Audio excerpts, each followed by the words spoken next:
As a storyteller, his canvas has displayed art that will never sleep. As a writer, his emphasis on substance always goes underneath the skin. He's in round 2 of this tournament to no one's chagrin. Be sure to call your pals, phone in, get ready to grin as we welcome in the talented and kind and humble Jason London. Welcome, my good friend. Avi, please keep going. Please, more. I am going to marry him someday. My friend, man. Thank you so much, man. I'm so happy to be back. I'm so happy to be back. This is great. Is reality always fathomable by logic? We kind of skip, like, if that happened to us, something that happened to somebody else. If that happened to me, I can't imagine that I would be able to deal with it or be able to handle it. It's happening right in front of my face, and it still doesn't make any sense. And you can pinch yourself, and you still don't wake up.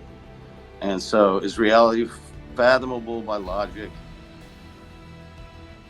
Yes, I think it is. But like I said, I think it's a two-parter. Is reality fathomable? All reality is fathomable, But I'm not going to go say, well, my goal for this year is by the end of this year, I want to be 4 inches taller. I'm not. There's certain things I could do.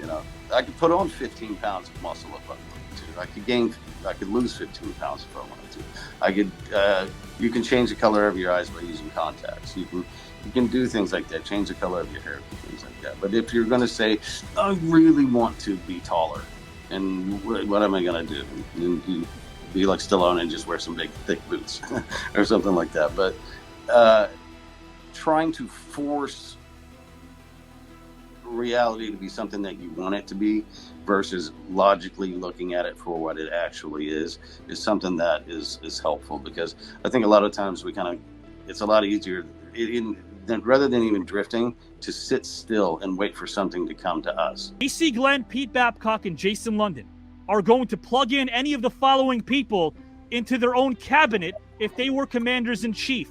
The departments available: Vice President of the United States, Secretary of State, Secretary of Treasury, Attorney General, Department of Defense, Department of Education. The one I've been waiting for the most is the one that somebody who I've always been incredibly just looked up to so much and so excited about it. The opportunity to get to talk about him is Theodore Roosevelt. My point, I think, overall with picking him was he was the first time that it was proof that having an amazing VP is crucial. It's vital, and it's so incredibly crucial to us right now in the time that we're living in. That for me, I learned so much from it, because I guess like everybody else, you kind of sort of don't really think about the vice president as much. And whenever the whole idea was, and then this guy was, what happened was, after him, William Howard Taft came in and just was awful. Nobody liked him. So he wanted to come back in, kind of save the country again, but he kind of went in under a third party. He's giving a speech, standing in the back of a limo, and a guy comes up and shoots him in the chest.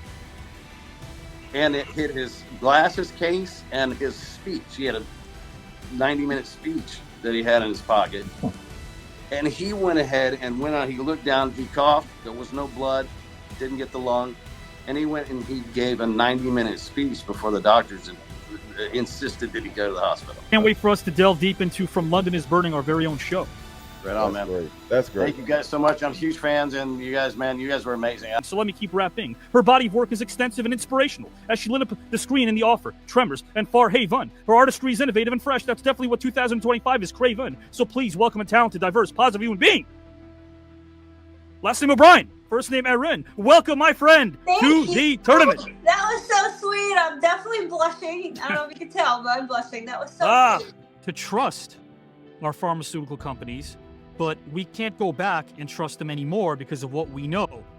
Ignorance is bliss for certain people that do, but now that the cat's out of the bag, especially in the last 15 to 20 years, and we've learned more about how they operate, do you feel like that's something that we can ever tackle? The populace, is that a beast we can ever tackle? But I think now people are more open to it, especially with the vaccine, when the COVID vaccine came out and people were questioning it like crazy. Yeah. I think there was a great discussion about how maybe vaccines aren't good for you. Maybe pharmaceuticals aren't good for you.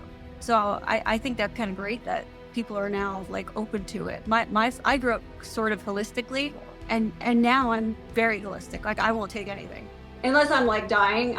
But is there some paranoia attached to that, Erin? Is there some paranoia because we're afraid to put something in our bodies because they were developed by people that maybe don't care about us as much as we'd like to think they do?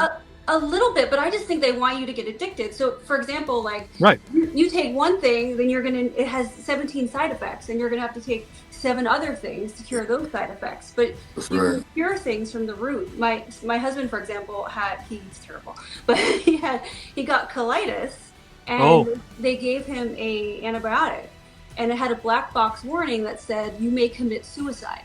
Like on Oh my gosh. and that was just one of like 27 possible side effects. So I said, we're absolutely not taking this. And I got him colloidal silver, which is a natural antibiotic. He took that. He took aloe vera. He took all the things I gave him, activated charcoal.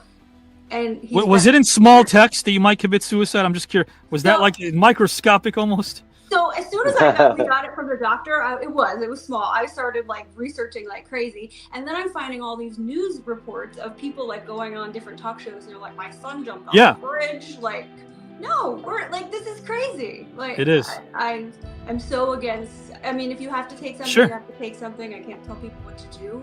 Of course. But the best thing to do is just to eat well and eat real food and take care of yourself. But there's so many natural cures. Do you think we become most like those we surround ourselves with? Yeah, I think we all have role models, but at the end of the day, I think it's so important to just be yourself. Because if you're not authentic, eventually that comes crumbling down. So, and you got to be able to look at yourself in the mirror and be like, you know what? I said what I wanted to say. I was myself, and live with it. That's all you can do. Erin, what about you? If you had a conversation with someone who's gone right now, if you could vent to them, who would it be? I would say my Aunt Susan. She was like so sweet and so warm and so loving, and literally everybody loved her. And people who she wasn't their aunt called her Aunt Susan. Like she's everybody's Aunt Susan. Sure. And she was the sweetest. She passed away a couple years ago. I'm sorry. But she was the best. She was very warm and like motherly and all those wonderful qualities. Yeah. Was she from Jersey? She was. They better listen to her. City, actually. So she had like the biggest Jersey City accent ever. Right. It's more underrated of the following: hole-in-the-wall coffee shops, restaurants named Food and Stuff, or diners that are simply named Eats. Hole-in-the-wall coffee shops. I feel like it's great for people watching, and even if the coffee sucks. Oh yeah. You can leave with like great stories. But I gotta say this: did you have a nice time, my friend? I did. You seriously find the best people. Like they're You so included. They are. And Carlito and Eric and you, I really had a ball. It felt like this. It just really passed by so fast. So Yeah. Thanks again for being you, my friend, and I hope you have a great rest of the evening. Nah, thank you. I Thank you, appreciate you. Appreciate you too. As his legacy was cemented since he was a teen, he was a force on the court like Arnold playing a machine. He gave opposing coaches headaches, including legends named Dean. So give it up for a talented, kind, positive human being. Last name Banks. First name Gene. Welcome to the Celebrity Tournament, my friend. As we live in our lives, what's happening more than anything else is the fact that we have the opportunity to experience things day in and day out, each and every time. And this is a wonderful, amazing experience. Man, I got to say this before I even ask you the magic question about the tournament. Is it fair to say that the greatest accolade you can receive is a nod of respect from a youngster who says, you helped me? It's the most greatest thing ever. I mean, when I went to Duke University, the one thing going to Duke, I knew nothing about Duke University. I mean, up in Philadelphia, even though that we had the Big Five. You had St. Joe's, Penn, LaSalle, Villanova, just to name a few. And that's what that's what I raised on and watching. The only thing we knew about the South was David Thompson when they played UCLA. Other than that, everything was all East Coast and Northeast. And it was my English teacher, as you well stated. He was the one that says, if you don't do anything else, go visit the school, the architecture, the academics, and so forth. And just to get them off my back, because I had one more choice to go, because you had to pick 6 schools. The sixth school I was going to pick was Hawaii. Hawaii. I want to go take a trip to Hawaii. So why not? There you go. Yeah. So, but the thing was with him was I said I'll go, and I went down to Duke, and when I went to Duke, I saw the architecture and everything else. And one of the things that was intriguing to me, there wasn't a lot of blacks at Duke at the time. There was a cluster, but they had a good union, a solidarity. And then all of a sudden, I just said to myself, you know what? I think I may want to think about going here. And what topped it off, it was really divine intervention, because I would have went to University of Pennsylvania. Here's the key. University of Pennsylvania had me because of Tim Smith, who was a teammate of mine that went there. But the Ivy League did not change the rule for freshmen playing varsity basketball. Sure. So that changed. But it's interesting, when we went to the final for the championship game, the very next year they changed the rule. Another very, very quick game of I'd pay. Mr. Gene Banks, again, these are a trio of options that are meant to be wacky. If you had to pay for the following, which would you pay to see and why? Rocky Balboa is a neurosurgeon, Seinfeld is a correctional officer, or Rambo is a talk show host? I have to do Rocky. Rocky's a neurosurgeon. Yeah. This is the one time Mickey shouldn't be in the room with Rocky, right? Hey, Adrian, hand me the scalpel. Hand me the scalpel. You gotta cut it that way, Rock. Not that way, this way. Stan and Gene, your value's not based in who or how many people reinforce your value, right? It doesn't necessarily, I always tell people, your expectations have nothing to do with how other people perceive your success. If we were always to stop and start and start and stop because other people see we're not good enough, we wouldn't get anywhere, would we? One of the things that I've always went into playing basketball was that I did not want anybody to outwork me.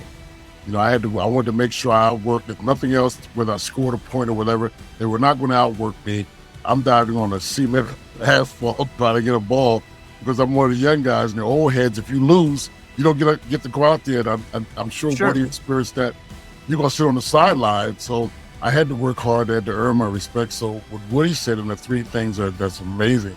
The first one was work hard, and that's always been my creed. I was never going to let the other guy outwork me. Second, the passion.